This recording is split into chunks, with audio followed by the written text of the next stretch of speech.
दोस्तों नमस्कार। विपक्ष को साधना है या खुद को बचाना है?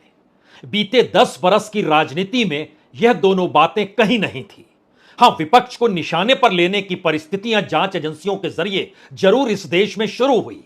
मुख्यमंत्री तक को जेल जाना पड़ा और इस देश के तमाम पार्टी के बड़े बड़े नेताओं की लिस्ट सीबीआई और ईडी की फाइलों में दर्ज होती चली गई, जो पूरी लिस्ट इस देश में सुप्रीम कोर्ट तक को सौंपी भी गई। लेकिन बीते 10 बरस की राजनीति में जो कुछ भी हुआ, मौजूदा वक्त में आप उसे भूल जाइए। यह राजनीति के तौर तरीके बिल्कुल नए रास्तों पर निकल पड़े हैं। इन रास्तों का मतलब यह नहीं है कि विपक्ष को अब कैसे बांधा जाए। सवाल सबसे बड़ा यह है कि खुद को कैसे बचाया जाए। और इस बचाने की प्रक्रिया में क्या सरकार कहीं ज्यादा एग्रेसिव होगी, यानी कहीं ज्यादा कड़े कदम उठाने की दिशा में वह बढ़ जाएगी? यह सवाल हर किसी को परेशान भी कर रहा है और हर किसी को मौका भी दे रहा है। परेशान तो इस देश की नौकरशाही है, जिसे एक बात समझ में आ नहीं रही है कि क्या वाकई इस देश में लगातार राजनीति को साधते हुए अपनी कुर्सी को बचाने की प्रक्रिया के साथ ही इस देश की पॉलिसी बनती है और चलती है। कल कैबिनेट की बैठक हुई। इस देश में कॉरपोरेट का योगदान मौजूदा सरकार के साथ कितना मजबूत है, यह किसी से छुपा हुआ नहीं है। और अब नया सवाल यह है कि जब आप मैन्युफैक्चरिंग का सेक्टर हो या इस देश का कोर सेक्टर हो जो 8 क्षेत्रों को घेरता है, या फिर इस देश के भीतर में शेयर बाजार ही क्यों ना हो, लेकिन इन सब से हटकर इंफ्रास्ट्रक्चर का रास्ता सरकार ने कॉरपोरेट के लिए पकड़ लिया है। और जो रकम कल कैबिनेट ने पास की वो 50,655 करोड़ रुपए की है। यानी यह पहली किस्त है, यानी यह पहला कदम है जो कॉरपोरेट के लिए एक अनुकूल आर्थिक परिस्थितियों को बनाने की दिशा में कदम उठाता है। और उसमें भी खास तौर से सड़क और पुलों का जिक्र है।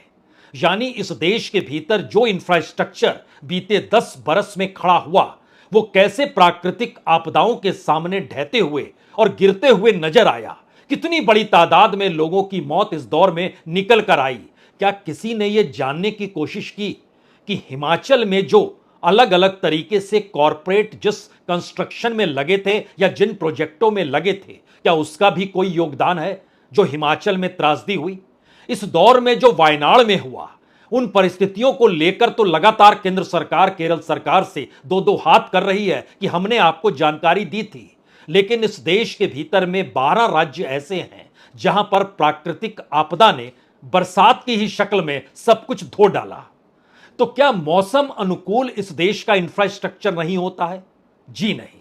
इस देश में कॉरपोरेट का योगदान राजनीतिक तौर पर है। यह पहला सवाल अपने जहन में आप बैठा लीजिए। दूसरा सवाल, इस देश में जब कर्नाटक के विधानसभा चुनाव हो रहे थे, उस वक्त मणिपुर में हिंसा शुरू हुई थी। प्रधानमंत्री और गृहमंत्री दोनों कर्नाटक के चुनाव प्रचार में व्यस्त थे। प्रधानमंत्री मणिपुर नहीं गए। एक दिन के लिए उस वक्त देश के गृहमंत्री अमित शाह ने वक्त निकाला, वो वहां मीटिंग करने जरूर गए, लेकिन 24 घंटे के भीतर वो वापस लौट भी आए। और उसके बाद बरस बीत गया, फिर एक और बरस बीत गया, लेकिन परिस्थिति प्रधानमंत्री की कभी ऐसी बनी नहीं कि वो मणिपुर जाएं। इस देश में प्राकृतिक आपदा से 300 से ज्यादा लोगों की मौत एक जगह पर हो जाए और वहां भी प्रधानमंत्री ना जाएं। इस देश के भीतर में हिमाचल जैसी जगह पे, जहां पे मौतों का सिलसिला इस दौर में अलग अलग तरीके से घटनाओं के साथ जुड़कर आ रहा है, वहां पर भी केंद्र सरकार की मौजूदगी किस रूप में है, प्रधानमंत्री की मौजूदगी होनी चाहिए या नहीं होनी चाहिए, यह भी एक सवाल है। तो पहला सवाल जो था वो कॉरपोरेट का था। दूसरा सवाल यह है कि इस दौर में राहुल गांधी इन तमाम जगहों पर क्यों जाते हैं और क्या उनके जाने से स्थितियां अनुकूल हो जाती है, जबकि पैसा केंद्र सरकार को देना है। इस देश के भीतर में तमाम त्रासदियों को रोकने के लिए जो भी निर्णय लिए जाएंगे वो केंद्र सरकार को निर्णय लेने हैं।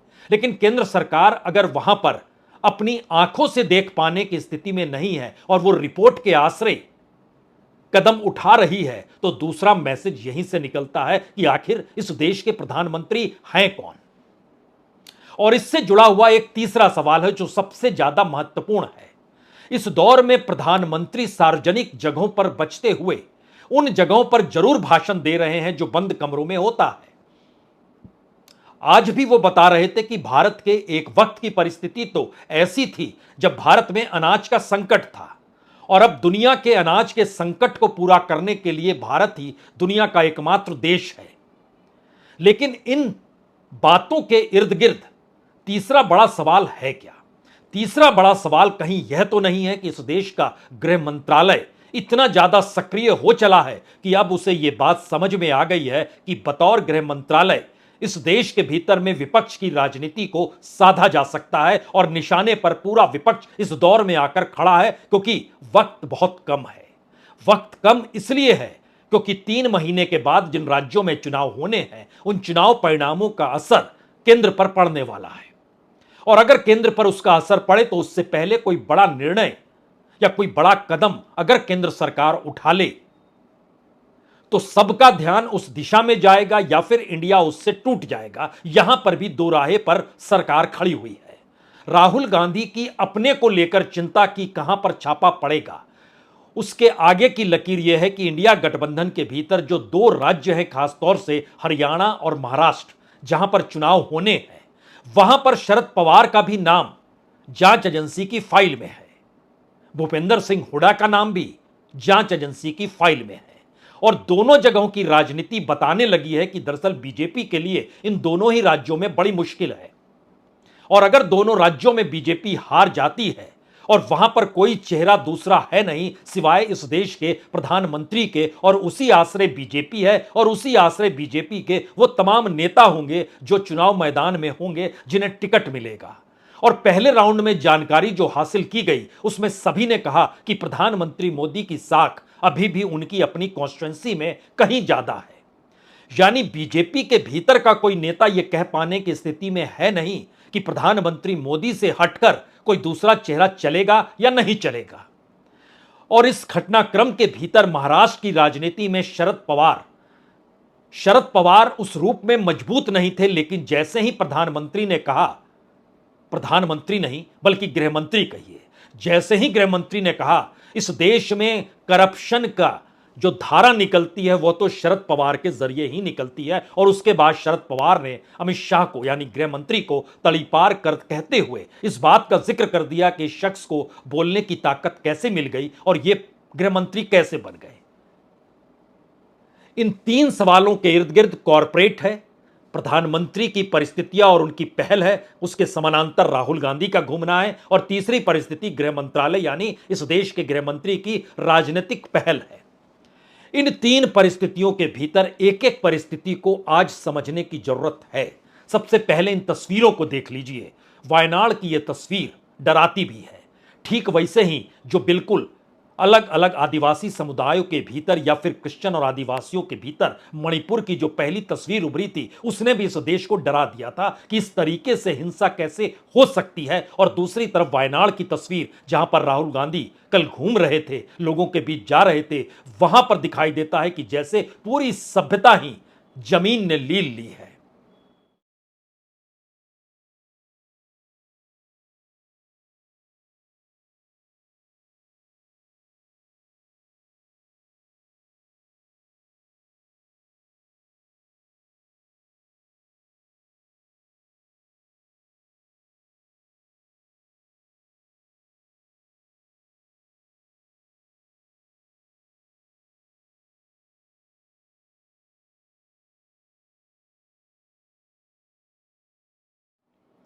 असल में राहुल की लोकप्रियता या राहुल से जुड़े हुए सवाल दिल्ली को इसलिए परेशान कर रहे हैं क्योंकि महाराष्ट्र की राजनीति में उद्धव ठाकरे कांग्रेस के साथ खड़े हैं। हरियाणा की राजनीति में भूपेंद्र सिंह हुड्डा जिस तर्ज पर लोकप्रिय हो चले हैं और उनके बेटे जिस लिहाज से वहां पर अपनी यात्रा कर रहे हैं, उनकी सक्रियता ने दिल्ली के भीतर एक बेचैनी पैदा कर दी है कि इसके बाद वो कौन सा राज्य बचेगा जो कि बीजेपी के लिए एटीएम हो। क्योंकि ध्यान दीजिए, सबसे ताकतवर राज्यों में महाराष्ट्र है, कर्नाटक है, तमिलनाडु है, तेलंगाना है, हरियाणा है, और अगर महाराष्ट्र और हरियाणा भी चला गया तो कर्नाटक और तमिलनाडु और तेलंगाना तो दक्षिण के ये 3 राज्य थे ही नहीं। और यहां पर उत्तर भारत के भीतर या दक्षिण भारत के भीतर से अगर परिस्थिति को टटोलिए तो उसके बाद इस पूरे हिस्से में सिर्फ एक उत्तर प्रदेश बचता है।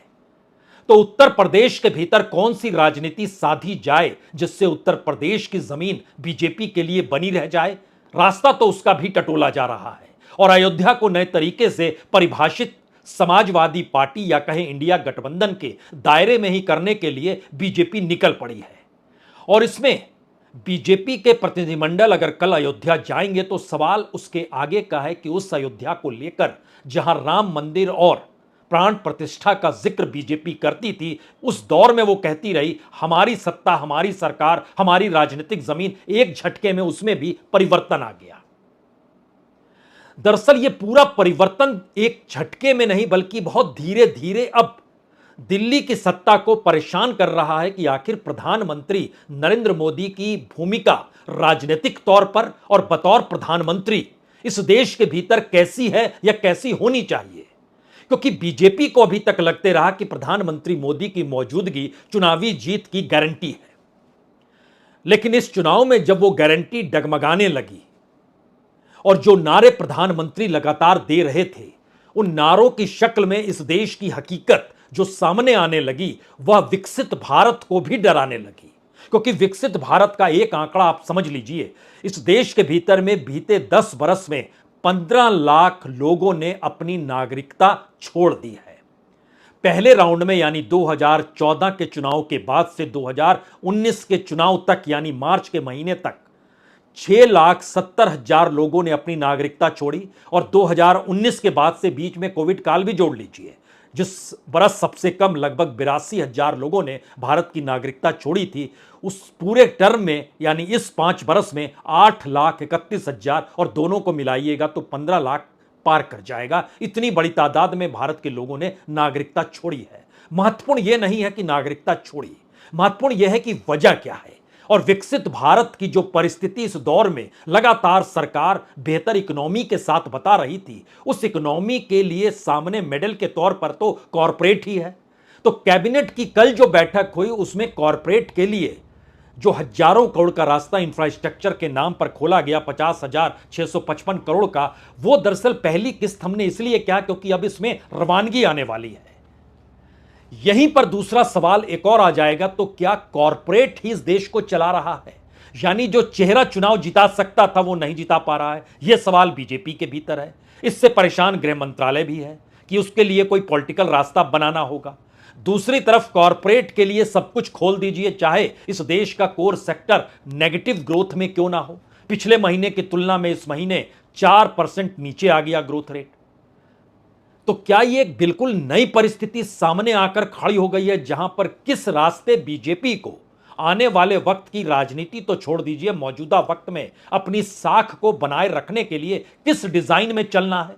और उस डिजाइन की वजह जो है, जो लोग छोड़ रहे हैं, जाहिर है उसमें करोड़पति लोग ही ज्यादा हैं, या कहें करोड़पति और अरबपति ही हैं। लेकिन अगर वो 5 सवाल जो खड़ा कर रहे हैं उसमें सबसे बड़ा सवाल, इस देश के भीतर इतना पैसा होने के बावजूद भी वो कह रहे हैं क्वालिटी ऑफ लाइफ नहीं है। दूसरा सवाल कह रहे हैं इस देश के भीतर में जो टैक्स जितनी बड़ी तादाद में है, उस टैक्स को लेने के बाद उनको सिवाय घाटे के कुछ नहीं, कोई बेनिफिट होता नहीं है, सिवाय टैक्स दर टैक्स देते चले जाइए। और इस देश के भीतर में बिजनेस करने की संभावनाएं भी खत्म हो चली हैं, इसीलिए हम बाहर जा रहे हैं। तो 15 लाख लोग इन 3 वजहों से गए। 2 वजह और भी है, विदेशों में अच्छी पढ़ाई है, सेफ्टी और सिक्योरिटी है जो यहां नहीं है। यानी पूरे विकसित भारत के ढांचे को ये 5 सवाल अपने आप में ढा देते हैं। और जाने वाला तबका ही दरअसल उस इकोनॉमी का रिप्रेजेंटेटिव है जिस इकोनॉमी को लेकर 5 ट्रिलियन की इकोनॉमी का जिक्र लगातार प्रधानमंत्री कर रहे हैं। यानी ध्यान दीजिए, एक झटके में आपके सामने 3-4 ऐसे सवाल आकर खड़े हो जाएंगे जो दिल्ली की सत्ता को डराने लगे हैं। और इसीलिए क्या गृह मंत्रालय इसीलिए सक्रिय हो चला है, और इसीलिए राहुल गांधी को आधी रात में डर लगा, और इसीलिए अब वो शरद पवार हो या भूपेंद्र सिंह हुड्डा हो, या फिर जो सवाल दिल्ली की सत्ता को लेकर अरविंद केजरीवाल को लेकर था कि इनकी रिहाई होगी या नहीं होगी, तो मान लीजिए नहीं होगी। दिल्ली चुनाव तक चीजें चलती चली जाएंगी लेकिन रिहाई नहीं होगी, वो चाहे मनीष सिसोदिया को भी साथ आप जोड़ लीजिए। यानी राजनीति अपने आप को मजबूत करने की राजनीतिक तौर तरीकों के आसरे बीते 10 बरस में जो होते रहा वो चलते रहा। लेकिन अब अब सामने वाले को कमजोर करके अपनी कमजोरी को छुपाने की राजनीति का नया हथियार आपको सामने लाना होगा। और जाहिर है यहीं पर वो सवाल कॉरपोरेट और पूंजी का आता है, और शायद इस दौर में सबसे बड़ा सवाल मीडिया का भी आता है, जो एक झटके में सरकार के साथ इसलिए खड़ी है क्योंकि बीते 10 बरस में उन्होंने जो कुछ भी सरकार के लिए किया, उन्हें पता है कि अब उन्हें सरकार बदलने के साथ कोई मान्यता मिलने वाली है नहीं। और यह सवाल इसलिए कहीं ज्यादा बड़ा है क्योंकि बार बार राहुल गांधी का वो वक्तव्य हर किसी के जहन में है कि ईडी दफ्तर गए तो वहां जाकर भी उन्होंने कहा मैं देखने आया हूं कौन अधिकारी हैं, और उसके बाद भी उन्होंने प्रेस कॉन्फ्रेंस में कहा सत्ता में आएंगे तो छोड़ेंगे नहीं। यानी यह मैसेज एक ऐसे राजनीतिक टकराव की परिस्थिति से निकलकर अब उन फाइलों की दिशा में बढ़ गया है जहां पर इंडिया गठबंधन को तोड़ा जाए या जेल में डाला जाए। क्योंकि अगर आपने अब एक सामान्य सी राजनीति की, पूछताछ भर की राजनीति की, तो इससे बात बनेगी नहीं और कोई मैसेज कैडर में जाएगा नहीं। और कैडर के भीतर, कैडर का मतलब है जो मानकर चलते हैं वो बीजेपी के लिए ही बने हैं, वो किसी भी परिस्थिति में कैसी भी गवर्नेंस करे उन्हें मंजूर नहीं है कांग्रेस, उन्हें मंजूर नहीं है कांग्रेस के साथ खड़े हुए इंडिया गठबंधन के तमाम राजनीतिक दल। यह अलग मसला है कि उन तमाम राजनीतिक दलों में से कई लोग निकलकर बीजेपी के साथ आएंगे तो उनको एक्सेप्ट किया जाएगा, लेकिन सवाल वहां सत्ता का है। यहां सवाल उस सोच का है जिस सोच और परसेप्शन को बीते 10 बरस में लगातार बड़ा किया गया। अब उस सोच और परसेप्शन के सामने एक संकट आ गया है कि वह खुद को बनाए रखने के लिए वह कौन से माध्यम को चुने, या किस विचारों को आगे ले जाए, या किस फिलॉसफी या किस थ्योरी को वो आगे बढ़ाने की कोशिश करे। क्योंकि सारी एजेंसी उसके पास है, पुलिस उसके पास है, सिक्योरिटीज उसके पास है, जैसे चाहे केंद्र सरकार कार्रवाई कर सकती है। यानी बीते 10 बरस में ध्यान दीजिए तो गांधी परिवार के करप्शन और गांधी परिवार पर अटैक 2013 से लेकर 2024 तक की प्रक्रिया में कौन नहीं मानता था 2013-14 में कि वडेरा जो है उन्होंने करप्शन नहीं किया होगा। कौन नहीं मानता था उस दौर में जो करप्शन 2G का निकल कर आया या कोयले का निकल कर आया, उस दौर की कांग्रेस सरकार ने करप्शन नहीं किया होगा। कॉमनवेल्थ का मसला था या आदर्श घोटाला था, कौन नहीं मानता था? हर कोई मानते थे कि हां गड़बड़ी तो हुई है। लेकिन सवाल है इन 10 बरसों में कोई कार्रवाई अगर किसी के खिलाफ नहीं हुई सिवाय पूछताछ की आगे बढ़ी नहीं। अदालत तक जाने की परिस्थिति में केंद्र सरकार सबको लेकर आ नहीं पाई क्योंकि क्या उन्हें पता था कि वह एक पॉलिटिकल परसेप्शन था और उसको उस रूप में खड़ा किया गया था जो मौजूदा वक्त में अब उस राजनीति को दोहराने में घाटा हो जाएगा। यानी पुराने 10 बरस की पूरी राजनीति मौजूदा वक्त में ढह के गिर चुकी है। और एक सवाल यह भी है कि अब आप परिवारवाद कैसे कहेंगे? परिवारवाद की फिलॉसफी तो बीजेपी के भीतर भी समा गई। अब आप करप्शन की परिस्थिति में कैसे लाएंगे जब आपने करप्शन की संस्थागत यानी उनको कॉन्स्टिट्यूशनलाइज जो किया कॉर्पोरेट के आश्रय, क्योंकि इस देश का पूरा इंफ्रास्ट्रक्चर का पैसा और इस देश में ढहता हुआ इंफ्रास्ट्रक्चर, और एक बार फिर कैबिनेट की बैठक में 50,000 करोड़ के इंफ्रास्ट्रक्चर का ऐलान हो जाना, यह एक बेसिक परिस्थिति है कि किसी देश के डेवलपमेंट को लेकर कॉर्पोरेट के आश्रय पूरी इकोनॉमी को आप कॉर्पोरेट के लिए चलाने लग जाएं तो असमानता और गरीबी कितने व्यापक तौर पर होगी, अब इसको कहने की जरूरत होनी नहीं चाहिए। सब कुछ सबकी आंखों के सामने है। ऐसे में 3-4 सवाल जो सबसे बड़े सवाल आखिर में आपके जहन में उठ रहे होंगे कि आखिर होगा क्या। पहली बात, प्रधानमंत्री मोदी की साख कैसे लौटे, और साख लौटेगी तभी जब वो कार्रवाई खुले तौर पर इंडिया गठबंधन या राहुल गांधी को लेकर होगी, क्या तभी साख लौटेगी? यह पहला सवाल दिल्ली सरकार को परेशान कर रहा है। दूसरा सवाल, क्या वाकई ऐसी स्थिति आ गई है कि बीजेपी के पास अब कोई मुद्दा नहीं बचा जिसके आश्रय वो भविष्य की राजनीति को कर सके, इसीलिए अब ऐसे कदम उठाने की जरूरत आ चुकी है जहां पर आर पार की लड़ाई लड़ ली जाए, और उसमें फिर वही सवाल है, वही फाइल है, वही दस्तावेज है, लेकिन सब कुछ अपने अनुकूल है तो फिर रास्ता अपने अनुकूल बनाने के लिए आपको उस दिशा में कदम उठाना पड़ेगा, क्योंकि वही मुद्दा बन जाएगा भारत की राजनीति के भीतर में। और तीसरा और चौथा सवाल सरकार को परेशान कर रहा है।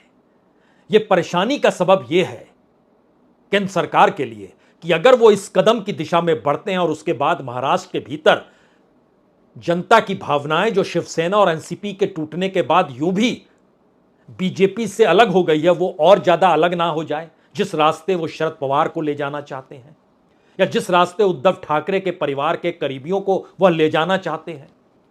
और दूसरी तरफ हरियाणा के भीतर जो भूपेंद्र सिंह हुड्डा का नाम ईडी की फाइल में दर्ज है, उस फाइल के रास्ते इलेक्शन से ऐन पहले कार्रवाई करने से क्या हुड्डा के अनुकूल हरियाणा में स्थिति बन जाएगी, जब उनके बेटे यात्रा कर रहे हैं। और बेटे यात्रा इसलिए कर रहे हैं क्योंकि वो मैसेज दे रहे हैं आने वाले वक्त में हम ही को सामने रहना होगा, और अगर सामने रहना होगा तो फिर बीजेपी क्या करेगी। यानी तीसरा संकट यह है कि महाराष्ट्र और हरियाणा अगर इन कदमों के बाद हार गए तब क्या होगा।